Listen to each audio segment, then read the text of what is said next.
Sup team, we are back with more Deltarune SLOP. This isn't really SLOP because I kind of want to throw my hat in the ring with a little bit of a theory, even though it's not really a theory, it's a prediction, but I'm gonna call it a theory. And I just want to, before we start anything, first off, of course, massive Chapter 3 and 4 spoilers, of course. Play them first, at least watch them. It's like a movie, bro. Chapter 4 plays out like a freaking just like book, bro. It's brain nourishment. Anyway, I want to harken back to, I don't know if anybody watching this was, you know, part of the fandom at this time, but 2018, 2019 era, right after Deltarune released. If you were there, you probably remember the song that I'm playing in the background right now, which low-key, even for the time, is a banger. And you probably remember, I don't know, for me it was middle school, but I don't know, probably fighting Susie and Ralsei on Scratch, or like seeing a Susie Ralsei battle on YouTube, or at least seeing some kind of crazy killer Kara Chris thing on YouTube, thumbnails, videos, whatever, right? Because at that time we didn't even think there'd be 7 chapters, and like, we really, I guess we thought Chapter 2 would be the last one, and it would just beat for beat be Undertale again. Which that would have been so bad. But just think about it. I don't know if you're nostalgic for it. Personally, I am. Me and my friend went through old videos a few days ago. But regardless of that, I just want you to keep that type of content, specifically battles with Susie and Ralsei, in the back of your mind. Because hear me out, I think that we were right back then. I think that we were right in 2018, 2019, but just right in the wrong way. Does that make any sense? Like, I mean, of course Chris won't go nuts, but I think in the true prophecy, something like this is going to happen, okay?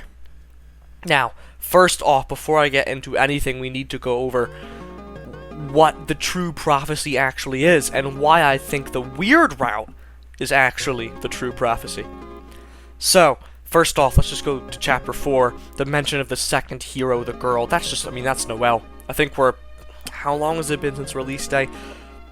I think it's been exactly a week by now since release day. I think people have kind of already caught on that, hey, the second hero is not Susie. I mean, Susie's the last one, but the second hero is 100% Noelle. I mean, for starters, it just doesn't even look like Susie, but that's not really relevant.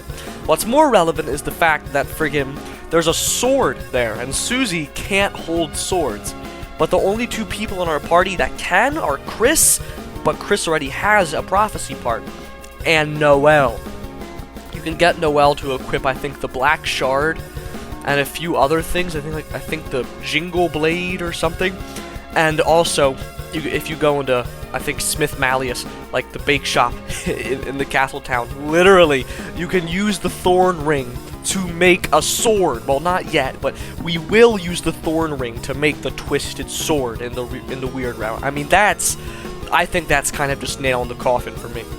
So, with all that in mind, the fact that weird route shenanigans would be even part of the prophecy at all, and the fact that it has to be weird route shenanigans because the Black Shard's weird route, I guess the Jingle Blade isn't, but it's the fucking Jingle Blade. Who cares about the Jingle Blade? The Black Shard and the Twisted Sword are undoubtedly weird route shenanigans, and the fact they're on a girl, it has to be Noelle. Now, that may make some people ask, like, how would Noelle be relevant to the prophecy outside of the weird route?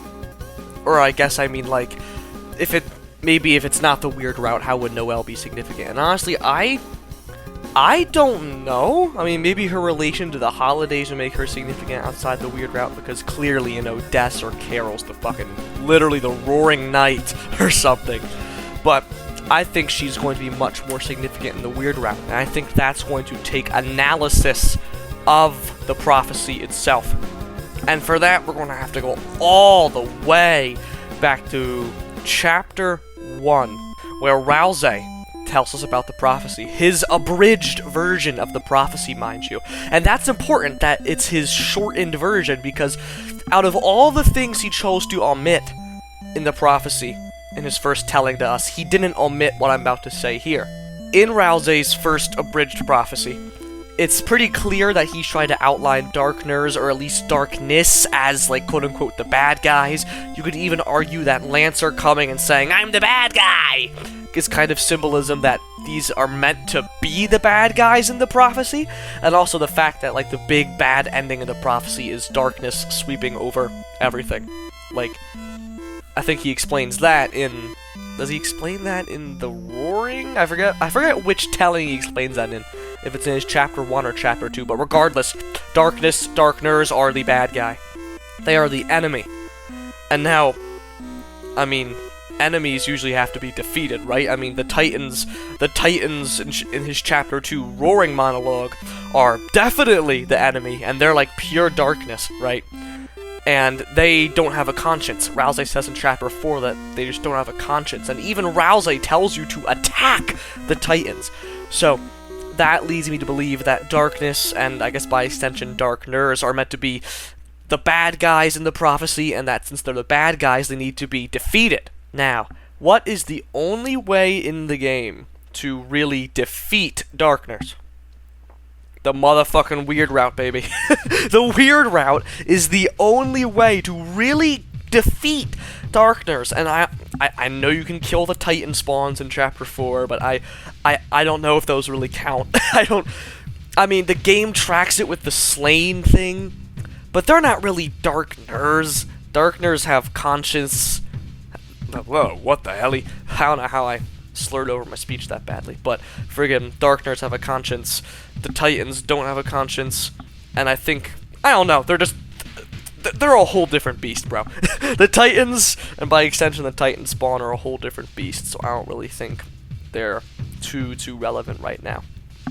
But the weird route is the only way to really defeat Darkners as of now.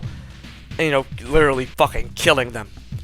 So I think that's kind of, for me, that's already kind of the nail in the coffin for the weird route is the true prophecy. But if you want a little bit more, you can use ERAM, Shadow Mantle, John Mantle's dialogue as a little bit of evidence, because I believe they say something along the lines of, "We have a lot of work to do," which, you know, obviously implies that there's some kind of goal. And since ERAM is, you know, definitely weird route shenanigans, because yet again, I mean, Shadow Mantle, I mean, you don't need it for the Chapter 4 weird route stuff to happen, and it doesn't lock you into the weird route.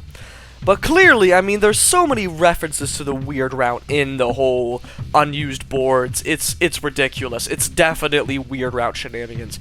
But, so I think that the goal that ERAM is saying that they and Chris are working toward is, I mean, definitely the prophecy, considering that I already believe that's practically confirmed, that the weird route is the real prophecy, and ERAM is kind of on the pseudo-weird route. So, yeah, with all that in mind, the weird route is the prophecy. Yeah, it just is. It just is. So, with all of that in mind, let's get into what I believe is the meat and potatoes of this. I need to check Audacity. How far are we into this? Ooh, almost 9 minutes, and we're just getting into the quote-unquote meat and potatoes. Jeez Louise.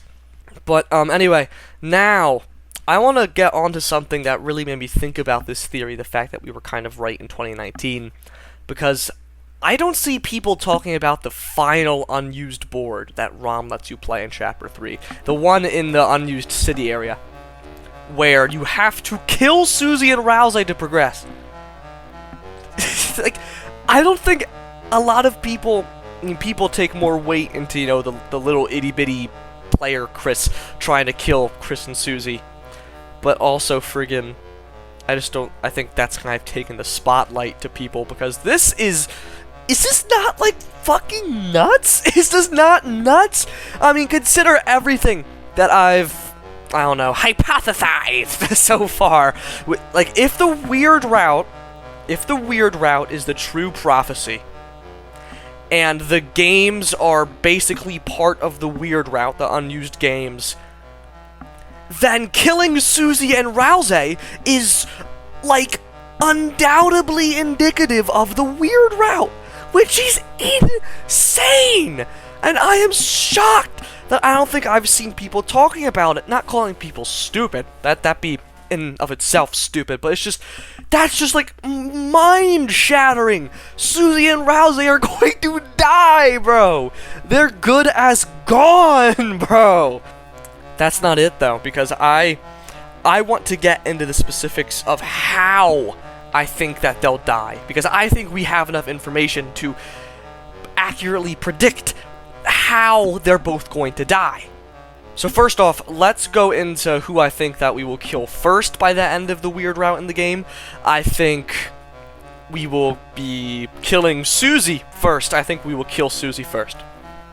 And that's because, I mean, basically the entirety of her and Gerson's interactions in Chapter 4, I think, are evidence that she is going to be a major obstacle in the weird route, at least at some point, because Gerson keeps talking about, especially in his fight, how Susie is the one who has the power to really change the prophecy. It's her who is the dragon. She will change the prophecy into her own interpretation, just like the dragon kind of symbolically did in Dragon Blazers. Susie, if Susie is the biggest obstacle of the prophecy, and assuming the prophecy is the weird route, then, I mean, I believe that there will be some sort of last-ditch effort to change the prophecy just by the universe, and that's how we'll fight Susie. And also, but I think it'll realistically happen because, you know, we can already see in the Chapter 4 Light World sections at the beginning that Susie is becoming very, very close with Noelle. So, I mean, I think eventually, in the weird route, Noelle's gonna have to speak up, dude. And she's gonna have to tell Susie, hey, this shit is funky. This shit is funky. But I think Susie, I don't know if Susie will understand that's the soul or not, because then, you know, that means that Noelle would have to understand whether or not it's the soul. And I don't know if she will. So Susie, either way, even if she fights Chris, or even if she still wants to fight the soul, that's still indirectly fighting Chris. So whatever. That's going to be the Susie weird route fight. And I think more importantly, we've already kind of seen like the Chekhov's gun for a Susie weird route fight in Chapter 2. I mean, more specifically, there's been like a Chekhov's gun for Susie eventually learning about the weird route, because when you go to Noelle's room in Chapter 2 weird route, Susie goes in, comes back out. I don't think Noelle told her about the weird route there, but I mean, clearly something fucked up, but I don't think she told her everything, because if Noelle told Susie everything there, then I think she would have like just fucking dunked on Chris on the spot, dude. Like, would have killed their ass, like literally on the spot, would have bit their head off or whatever. So I think that's basically setting up that, oh my god, she is going to learn. So that harkens back to that third unused board.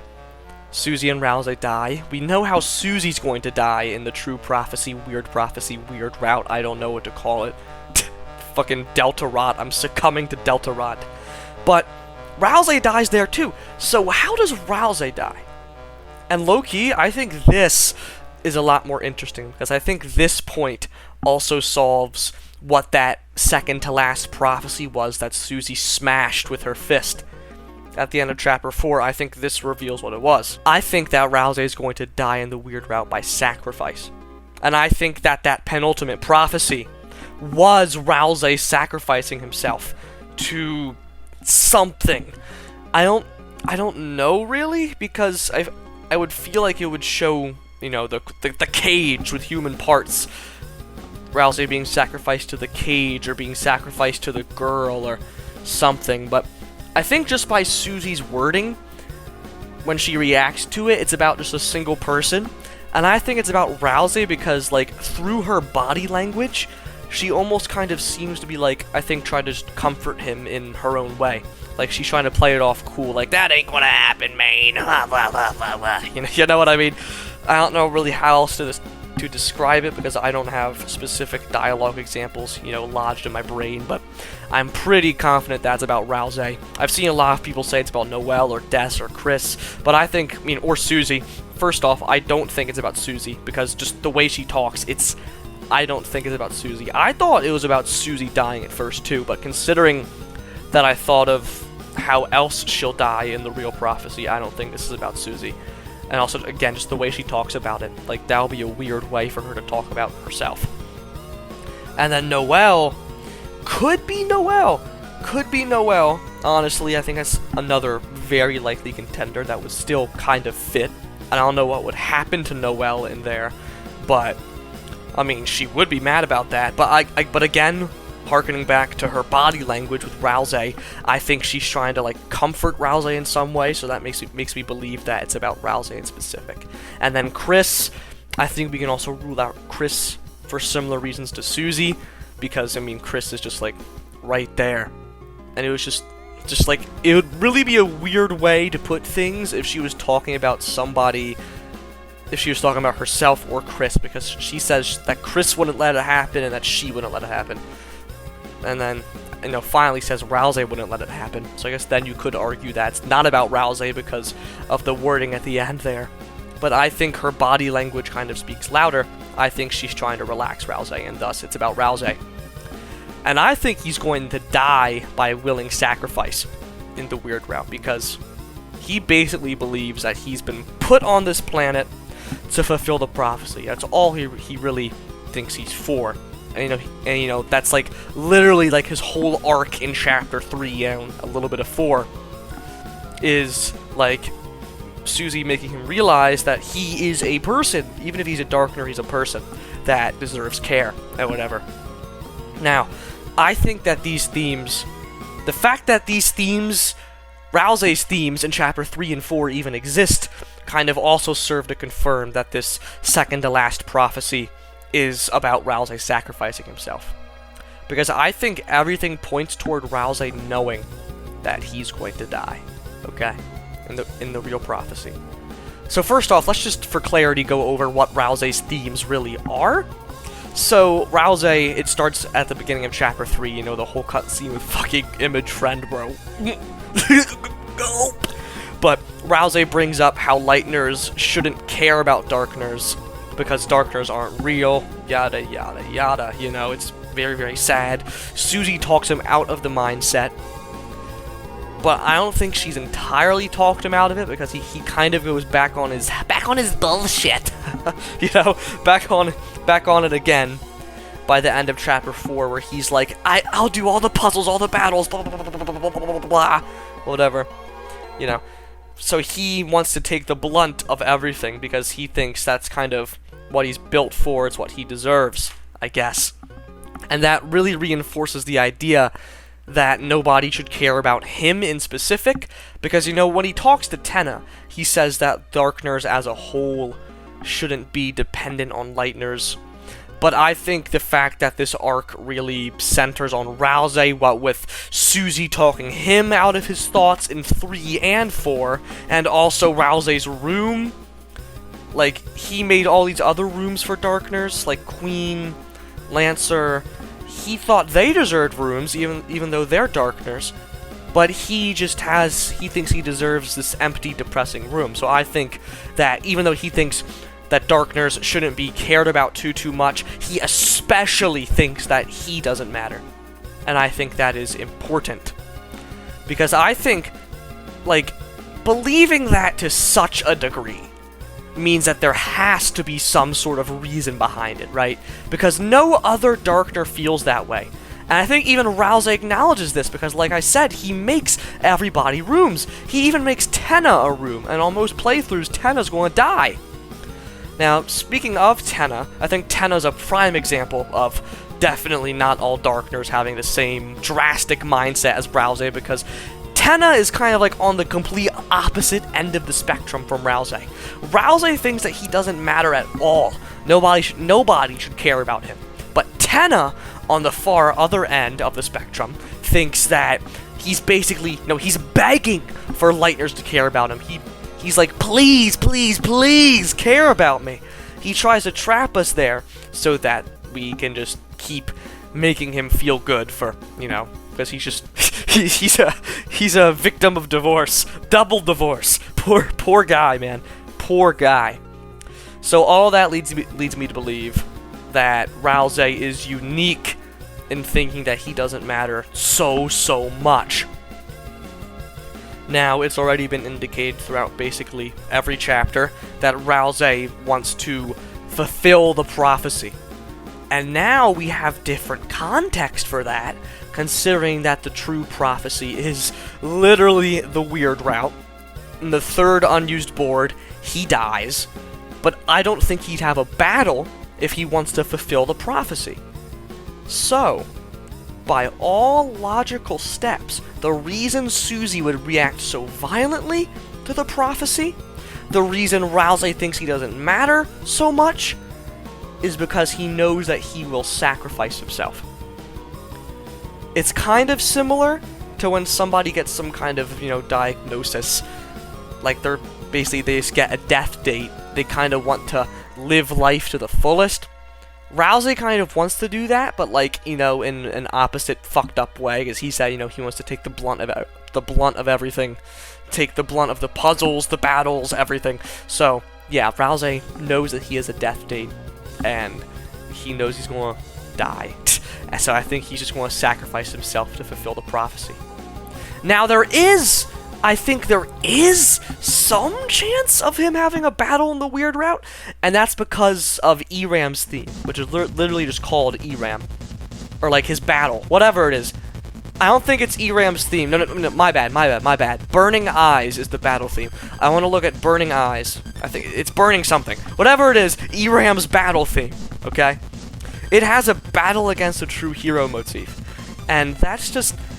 It struck me as really weird, because, Gerson had some of that too, but Gerson's intrinsically related to Undyne and the Green Soul, so that kind of makes more sense. But Eram or Mare, whatever their name is, John Mantle.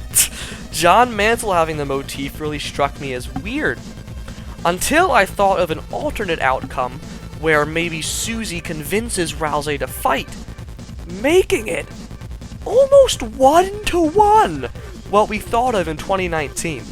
Now, I think Ralsei will really just realistically sacrifice himself for the weird route, fulfilling the prophecy. But in the alt chance there is a battle, the reason that Eram has fire magic... Oh, my bad, I'm so sorry. The reason Eram has battle against a true hero as one of their motifs is because they have fire. Their attacks, a good chunk of their attacks are explicitly about fire. I think a third of them or half of them are fire attacks. And I think that's very intentional, because even though Eram, has the Shadow Mantle, so technically they're helping a little bit, they're also acting as an obstacle for the weird route, because, that's a difficult boss fight. And even if it wasn't difficult, it's still a fight. It's still Eram standing in our way of fulfilling the weird route. So I think battle against a true hero is going to continue to coincide with fire magic, because fire, and obviously fire, is basically just the antithesis to ice. Fire undoes ice. That's how it is. So if anybody's going to stop the weird route, it'll be someone with fire magic. And who is the only person we've seen with fire magic so far? Ralsei. Now, it's kind of an obscure thing. I wouldn't be surprised if people think he doesn't. But in Chapter 4, I think the Doctor's name is Balthazar or something, that brown mechanical turtle guy, wrecking ball, whatever it is. There's an act you can do with Ralsei where he uses fire. So far, he's the only person we know in Deltarune that can use fire magic. Now, maybe Toriel or Asgore will be able to use fire magic in the Dark World, but they're not. I don't think they're going to be as significant to the prophecy as Ralsei, so I think it makes a lot more sense that battle against a true hero having to do with fire has to do with Ralsei. So if Ralsei does have a battle in the weird route, which I don't think he will, I think he'll just sacrifice himself. He's going to use fire magic, and maybe Susie will convince him to break the prophecy or something. That would be really fulfilling for his arc. So with all of that, we finally understand how Susie and Ralsei are going to die in the weird route. We have pretty solid predictions, and I think everything adds up to that third unused board basically confirming the outcome of the weird route. Susie and Ralsei, like I think I've said ad nauseum by now, they'll die. They will die. Susie will die trying to change fate one last time, and Ralsei will either sacrifice himself for the prophecy's will, or maybe Susie will convince him to fight. Either or, they are going to die. And I wanted to make this video because I don't think I've seen enough people bring that up yet, because that's just nuts. But especially, I think it's nuts that we had predicted this in 2019! Just at the wrong time. Of course, Chris won't go nuts. We're a bit more mature than that now. I think we were, on everybody's soul, we were at least, like, in 7th or 6th grade when Chapter 1 released. So I think we're a bit more mature now. The story's grown more mature with us, and it'll be a lot more serious than these fan battles ever were, but they are going to die. We were right, just at the wrong time. Thank you for watching. I hope the title and thumbnail weren't too clickbaity for you, and technically it is kind of clickbait, sort of, because, you know, we're not one-to-one correct. We weren't one-to-one correct back then. I don't think the Castle Time trio is gonna happen. That video is so funny, by the way. I just rewatched the Castle Time trio with Lig, Lightson, Ali, Muhammad, Mamu, Musa, and friggin' and they, like, I think 6 years ago, the soul says that you're taking too long. And that shit had us dying. That had us dying. Expect like a dub of that soon, maybe. But also, now that I'm done my Deltarune brain rot, here's to the PvZ fans. I will resume progress on the Battle for Neighborville video. Now, if you haven't seen my community post from, I think, before Deltarune released, I have 21.56% estimate done. I ran it through a calculator, the times, everything, rounds out to 21.56. So it's a fifth of the way done, and I'm going to keep working on it now. So, honestly, I want to get it done by this month, but also, I want to just keep uploading content more consistently, because I feel bad. You've been in a bit of a drought, and I apologize. But anyway, thank you for watching. Subscribe. BFN video soon. 400 subscriber plus video number 2 will release, you know, when we hit 400 subs. Of course. It'll be about Sean P. Diddy Combs. That's all I can say. Alrighty. Well, thanks for watching. Sayonara.